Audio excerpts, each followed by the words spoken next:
Shalom Uvrachá. Nossa aula de hoje é sobre a grandeza da mulher no judaísmo. Vimos na nossa Parashat Shlach, que foi decretado para os homens de 20 anos para cima que eles vão falecer no deserto durante 40 anos. Mas isso não foi decretado para as mulheres.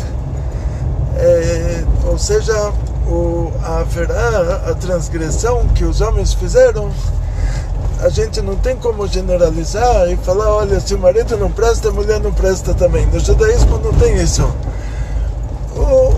A mulher pode ser uma tzadeket, pode ser uma santa, e para ela ter um paraíso maior, o marido é um chato. Deus quer que ela tenha um paraíso que não tem como chegar lá a não ser dessa maneira. A vida é como uma corrida de obstáculos. Quanto maiores os obstáculos, maior o prêmio que você ganha no final da corrida. Então, Deus queria que uma mulher chegasse no máximo nível de paraíso, um alto paraíso no mundo da Briá, então deu para ela um marido chato. O que quer dizer uma pessoa ruim pelo judaísmo? Não é um marido chato. Uma pessoa ruim é uma pessoa que não cumpre os mandamentos divinos. Então está escrito que Lo yanuach shevet haresha al goral hatzadikim. Deus não dá para um homem bom uma mulher ruim, para um homem ruim uma mulher boa. Do que se trata? Mulher chata, marido chato, muita gente teve. Desculpa falar para vocês, mas a mulher de Moshe Rabbeinu, a mulher de Moisés, ela aparece 2 vezes na Torá. E nas 2 vezes, uma vez ela reclama que o marido não fez Brit Milá nos filhos, ela própria faz. E a segunda vez ela reclama que, coitados desses novos profetas, que os maridos não vão ter tempo para as mulheres, elas vão sofrer como eu sofri. 2 vezes ela aparece na Torá, 2 vezes ela aparece para reclamar. A mulher de Aaron Cohen não aparece, o marido de Miriam não aparece. Você tem que procurar lá para ver o nome de cada um.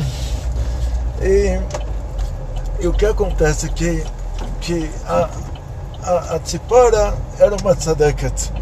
Da mesma maneira que o marido dela era o maior tzadik da geração, está escrito na Gemara, Shtok Gufo.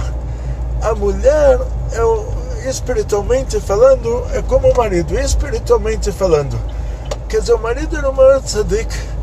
Se ele dava uma brachá, acontecia, então isso você pode confiar na mulher Shtok Gufo. Pede uma brachá para a esposa dele também. Agora, em relação a dizer que a Tzipora era como Moshe, a gente não tem como dizer que a Tzipora era como Moshe, ou que o marido da Miriam era como ela, ou que a esposa de Aaron Cohen era como ele. Isso a gente não tem como dizer. O que você pode dizer, espiritualmente falando, eles são uma alma só. Então, eles têm essa sincronização de almas.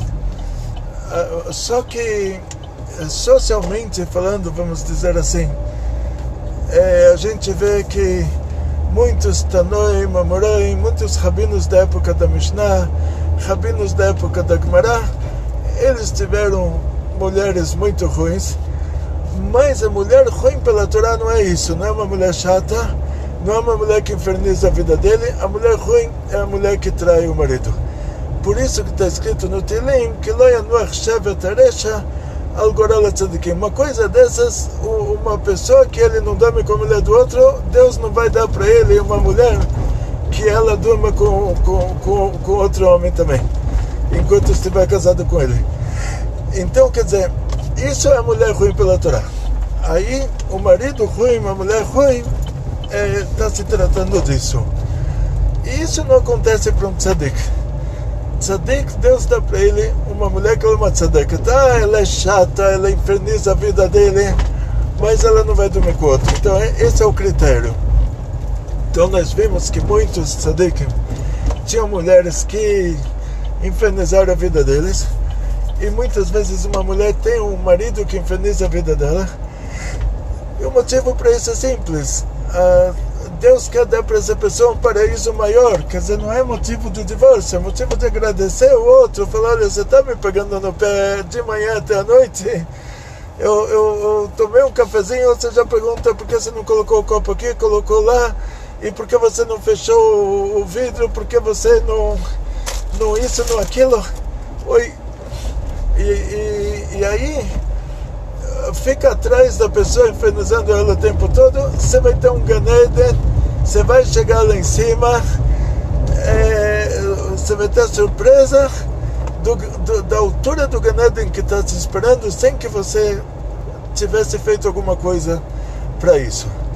Então, na prática, nós vamos ver que na Torá, vamos ver dois casos aqui em pouco tempo, da saída do Egito até a altura que a gente está da Torá, que é logo no comecinho. Depois de Parashat Shlach para Parashat Korach, vai ter um pulo de mais de 30 anos, mas a nossa Parashat Shlach é ainda na saída do Egito. Então o povo de Israel recebeu a Torá, fizeram o bezerro de ouro. Aaron Cohen, ele queria que nunca tivesse esse bezerro de ouro. Então ele falou, deixa que eu faça a estátua. E aí ele falou para os homens, vocês têm que trazer agora os brincos das suas esposas. Aí ele sabia que as mulheres não iriam dar. Mas o homem queria fazer uma estátua e rezar para a estátua, mas a esposa dele não era como ele. Ela não ia rezar para a estátua, ela não ia dar o brinco dela para a estátua. E daí a gente vê que não tem como generalizar, falar, olha, se o marido não presta, a mulher não presta também. Agora o segundo caso. As mulheres aqui no nosso caso, as mulheres dessas pessoas que choraram cada um na porta da tenda, cada pai de família chorou na porta da tenda e falou, agora Deus tirou a gente do Egito, vai levar a gente para um lugar que a gente vai perder a guerra e vão pegar os nossos filhos e filhas e venderem eles como escravos. E as mulheres não acreditaram nisso. Aí depois, na próxima Parashá, o que a gente vai ver no Parashat Korach é que a mulher de Korach, ela incentivou ele a fazer a coisa ruim. Então nós vamos completar essa equação.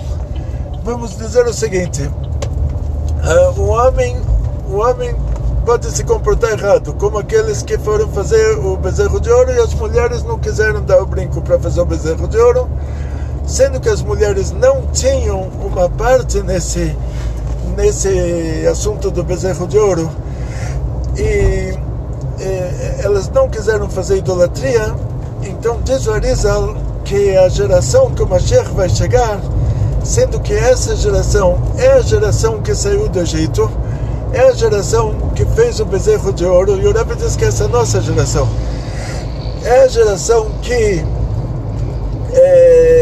os Meraglim foram lá para Eretz Israel e falaram que a terra não é boa e que Deus enganou a gente. Nessa geração, diz o Arizal, a geração que vai receber o Mashiach, que ela é a reencarnação da geração que saiu do Egito e faleceu no deserto, as mulheres vão mandar nos maridos. Por quê? Diz o Arizal, por causa que elas não fizeram idolatria quando os maridos fizeram, por causa disso elas recebem um prêmio, que quando essa geração inteira se reencarna, elas mandam nos maridos. Então, que tipo de prêmio é esse? Está escrito, quando Deus criou o Adão e a Eva, o Adão, ele chamou a Eva de Havá, que ela era a mãe de toda a criação. O que quer dizer a mãe de toda a criação? Também para ele, ela era uma mãe. Também para ele, ela falou para ele, come a fruta proibida, ele obedeceu. Por isso que ele jogou a culpa nela. Então, porque ele, na hora que Deus mostrou para ele que, olha, criou a Eva era a mãe de toda a criação, então era a mãe dele também. Ela mandava, ele obedecia. Qual foi o castigo da Eva? Que ele iria mandar nela. Isso já é contra a natureza humana, quer dizer, a natureza humana, Deus criou o homem e a mulher dessa maneira, que a mulher manda no marido. Na hora que Deus deu um castigo para ela, falou: o castigo vai ser que ele vai mandar em você. Se isso fosse a natureza humana, isso para ela seria um prêmio. Ela falou: ai, graças a Deus, agora eu vou ter alguém para mandar em mim. Se a natureza humana fosse isso, não seria um castigo para a mulher, seria um prêmio. Aí se passaram, desde a criação do mundo até hoje, se passaram 5.780 anos, e as mulheres, coitadas, os maridos mandaram nelas, contra a natureza delas, porque senão, novamente, não seria um castigo para Rava, seria um prêmio. E agora chega a geração do Mashiach, de novo as mulheres mandam nos maridos, que elas, por causa que elas não fizeram idolatria, agora elas já têm o direito de abrir mão da maldição da Rava, e novamente elas mandam nos maridos. Aí a gente vai entrar no assunto da mulher do Korach. A mulher do Korach, ela incentivou ele a fazer a coisa ruim. Ela incentivou ele a participar do Machloikes, a participar da revolução contra Moshe. E essas mulheres, tanto das pessoas que fizeram o bezerro de ouro, elas não incentivaram o marido a fazer o bezerro de ouro. Ao contrário, elas lutaram contra. Elas não quiseram participar. Os maridos arrancaram os brincos delas à força. As mulheres as mesmas mulheres, na hora que os espiões falaram para não entrar na Terra Santa, elas não participaram disso. Elas protestaram. Mas, por causa da maldição da Havá, o marido mandava na mulher, então o protesto delas contra o bezerro de ouro não foi ouvido. Se ela abria a boca, ela levava, apanhava do marido. O protesto delas em relação à terra de Israel só foi ouvido 40 anos depois, quando as filhas do Tzlafchat falaram: olha, o nosso pai era a pessoa que estava na nossa paraxá agora catando lenha aí no Shabbat, e a gente quer a parte dele na terra de Israel. Elas demonstraram o amor delas pela terra de Israel, que daí a gente vê 40 anos antes que todas as mulheres tinham esse amor, mas os maridos não levaram isso em conta, tipo, não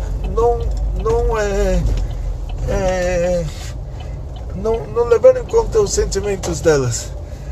Então agora, na nossa paraxá, a gente vai ver que as mulheres não tinham como expressar, porque eram os maridos que mandavam nelas.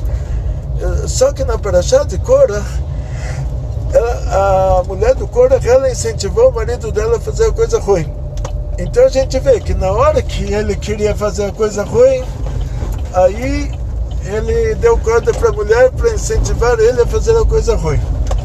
Agora, por outro lado, na hora que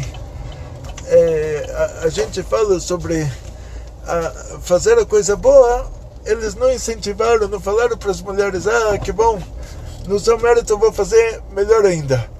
Mas o Korach, ele aproveitou o incentivo da mulher dele para fazer pior ainda. E aí a gente vai ver na semana que vem, na paraxá de Korach, um caso super interessante, que vai ser o caso da mulher do On Ben Pelet, que ela, sendo que o Korach, eles eram 250 rabinos que estavam associados para depor Moshe Rabbeinu. Então ela tirou o lenço e sentou na porta da tenda quando eles vieram chamar o marido dela, e ela salvou a vida do marido, que eles falaram: pô, essa mulher não é religiosa, então o marido não, se a mulher não presta, o marido não presta também. Então eles tinham eles que eram as pessoas ruins, que eles generalizavam. Então essa é a regra. Se a mulher é boa, mas ela não tem uma influência em cima do marido, não quer dizer que ela é ruim. Quer dizer que ela é boa, como as mulheres da época do bezerro de ouro e dos meraglim, dos espiões, que elas eram boas, mas elas não conseguiram influenciar os maridos. Se a mulher é ruim, como a mulher de Korach, e ela conseguiu influenciar o marido a ficar pior do que ele era, ou boa como a mulher do On Ben Pelet, que ela não conseguiu influenciar o marido, mas ela conseguiu ela deu outro jeito. Se vocês prestaram atenção, ela com o marido não tinham o que conversar, que ele não ia ouvir ela. Mas aí ela ficou do lado de fora da tenda sem o lenço na cabeça, e eles pensaram que olha, da mesma maneira que ela é assim, o marido deve ser assim também, eles generalizaram. Então esse é o assunto da mulher na Torá. A Havá, que é a primeira mulher, ela deveria ser a mãe de toda criatura, quer dizer, toda mulher tem, por natureza, mandar na família inteira como a mãe que manda em todo mundo, quer dizer, ela tem por natureza ser a mãe do marido e dos filhos. Contra a natureza dela, Deus deu um castigo para Havá, que o marido vai mandar nela, porque ela usou esse poder dela de mandar no marido para fazer ele comer a fruta proibida. Então, nesse caso, ele não deveria ter obedecido a ela, mas ele já estava nessa linha que ela manda, ele faz, então ele obedeceu. E aí ele foi culpado de ter obedecido, da mesma maneira que se a sua mãe fala para você matar, roubar, dormir com a mulher do outro, você não deve obedecer. Você só deve obedecer numa coisa que ela fala de acordo com a Torá. Isso é 10 mandamentos. Honrar pai e mãe é só dentro do que eles falam que a Torá concorda que está permitido. Mas se o pai e a mãe falam para fazer uma coisa que a Torá determina que essa coisa não é permitida, a gente deve ouvir primeiro Deus, porque somos filhos de três, de pai, mãe e Deus. O pai entra com a parte dele, a mãe entra com a parte dela, Deus coloca a alma. Então Deus é o mais importante, que se não fosse a alma, a mulher não engravidaria, a criança não nasceria. Então, 10 mandamentos. Honrar pai e mãe é só quando o pai e a mãe não falam uma coisa que é proibida pela Torá. Então aqui no caso da Havá também, ela seria a mãe de toda criatura. O Adão teria que obedecer ela só numa coisa que não é contra o que Deus falou. Que Deus, com certeza, entre Deus, a Eva e a cobra, Deus é mais importante. Então a Eva, entre Deus e a cobra, optou por ouvir a cobra. O Adão, entre Deus e a Eva, optou por ouvir a Eva. Por isso que deu todo aquele rolo. Mas o que aconteceu? Que a gente já está antes da chegada do Mashiach. Então as mulheres já sentem que, olha, na Geulah, todas as maldições da Eva vão ser abolidas. Tipo, a gente vai voltar para a época que não tinham mais maldições no mundo. E as mulheres já estão sentindo, olha, nós estamos sendo discriminadas, porque a gente deveria mandar, a gente não está mandando. Isso é um erro, que as mulheres estão mandando sim, talvez elas não estão percebendo. Não estão percebendo, mas estão mandando. Então a mulher que se sente discriminada no judaísmo é um erro de avaliação dela, que muito pelo contrário. Quando chega um mandamento que, tipo, a gente tem que rezar, e alguém tem que cuidar da criança. Por natureza, a criança ele precisa da mãe. Natureza de todos os animais, não só do ser humano. O filhote precisa da mãe. Então Deus não vai fazer uma desgraça para a criança, obrigar a mãe a deixar a criança com o pai para ela ir lá para a sinagoga, e o pai vai ficar com a criança e a criança vai sofrer. Então Deus liberou a mulher de todos os mandamentos, faça, que tem um horário determinado, porque ela não pode se comprometer com um horário determinado, porque talvez ela tenha uma criança, e entre a criança e o horário determinado para fazer o mandamento, ela tem que dar prioridade à criança. Então por isso a mulher tem menos mandamentos, por isso no Sidur a gente fala, na reza, o Shelosene né, que não me fez um goi, porque o goi tem 7 mandamentos. Então Deus me deu mais mandamentos do que deu para alguém que não é judeu. Shelosene Evet, que não me fez um escravo, porque o escravo ele tem só os mandamentos, os mesmos mandamentos que as mulheres, e eu tenho mais. E que não me fez uma mulher, porque eu estou feliz que eu tenho 613 mandamentos, que eu posso, por meio disso, atingir um paraíso muito elevado. E a mulher consegue chegar lá sem ter todos os mandamentos que eu tenho. Então mesmo que eu estou agradecendo na reza por Deus não ter me feito mulher, ter me dado mais mandamentos do que deu para a mulher, isso não quer dizer que a mulher não chega no mesmo lugar com menos trabalho. Da mesma maneira que elas, já com 12 anos, elas fazem o bat mitzvah e os homens só fazem com 13, ela chega no mesmo nível que a gente chega, sem precisar cumprir todos os mandamentos que a gente cumpre. Agora, se a mulher, se 10 mulheres quiserem rezar juntas, sendo que elas não têm obrigação, então elas podem rezar, mas o que elas estão fazendo não serve para um homem. Então, se a mulher vai ler a Torá, sendo que ela não tem o mandamento de estudar a Torá como o homem tem, e ela deve saber os mandamentos dela, mas ela não tem o mandamento de estudar a Torá, a bênção da Torá que ela faz serve para ela, mas não serve para um homem. Então, por isso a gente não poderia, mesmo que tivesse uma mulher que só ela soubesse ler na Torá, não adiantaria para os homens. No lugar que ninguém sabe ler na Torá, a não ser ela, não adiantaria para os homens. E tefilim, a mulher não deve colocar, porque de vez em quando a mulher está com um ciclo menstrual, e para colocar o tefilim, a pessoa tem que estar com o corpo limpo. E então, por isso, as filhas do Rashi colocavam tefilim, não sei como elas faziam isso, se era só nos dias que não estavam menstruadas ou uma coisa assim, não tem problema da mulher ir de tzitzit, mas ela não tem necessidade, porque se tivesse a necessidade, o próprio Deus daria para ela esse mandamento. Então, não tem necessidade, quer dizer que ela chega no mesmo nível que a gente chega, sem precisar fazer tudo isso. Então, por enquanto já está bom. Então a gente pede para as mulheres não abusarem do poder. Já estamos à beira da chegada do Mashiach, e aí todas as maldições da Eva vão terminar. E aí, de novo, ela vai ser a mãe de todas as criaturas. Então a mulher em casa vai ser a mãe de todo mundo. Então a gente pede para as mulheres pegarem leve, não abusarem do poder, e tratarem bem os maridos, e desejo a todos vocês muito sucesso, muita saúde, muito dinheiro, muitas felicidades, e agora eu vou acrescentar também muito Shalom Bait, porque nessa época de transição, que o marido já vai deixar de ser quem manda em casa, e a mulher vai ser como a Rava antes da fruta proibida. Então, na hora que sai um governo entre outro, de vez em quando pode ser por meio de uma revolução. Então vou acrescentar nas minhas bênçãos agora sempre muito Shalom Bait, muita harmonia familiar, que a gente passe por essa transição assim de uma maneira muito agradável. Atzlacha, briut, parnassá beshefa, nachat yehudi amitim mikol mishpacha, והרבה Shalom Bait. Kol tov.